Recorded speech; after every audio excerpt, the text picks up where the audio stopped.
High প্রিয় বন্ধুরা, এখন যে অঙ্কটি করতে যাচ্ছি অঙ্কটি মাদক দ্রব্য নিয়ন্ত্রণ অধিদপ্তরের সহকারী পরিচালক 2013 সালে এসেছে। অঙ্কটিতে বলা আছে কি যে এখানে 2, 3 এবং 4 এই দ্বারা গঠিত 3 অঙ্কের কতটি বিজোড় সংখ্যা গঠন করা যায়। কতটি বিজোড় সংখ্যাটা এই অঙ্ক, এটা একটা অঙ্ক, এটা একটা অঙ্ক, এটা এই 3টা অঙ্ক দ্বারা 3 অঙ্কের একটা বা 2টা বা 3টা বা 4টা কয়টা গঠন করা যায়, এটা বিজোড় সংখ্যা। আমরা একটা জিনিস বেসিক থেকে জানি যে বিজোড় সংখ্যা কখন হয়।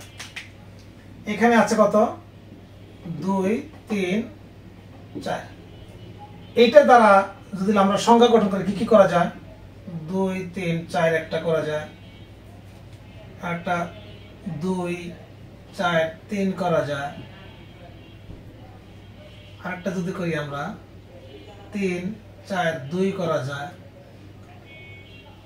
3, 2, 4 করা যায়। তারপর যদি আমরা আরো করি 4, 3, 2 করা যায়, 4, 2, 3 করা যায়। এরকম দেখা যায় যে আমরা অনেকগুলো করতে পারি, কিন্তু আমরা একটা জিনিস খেয়াল রাখতে হবে যে একটা সংখ্যা বিজোড় সংখ্যা তখনই হবে যখন তার শেষটা বিজোড় হবে।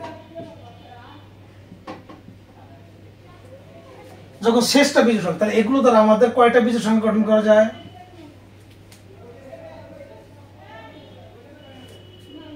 এই 6টার মধ্যে আমাদের কয়টা বিজোড় সংখ্যা গঠন করা যায়, 2টা।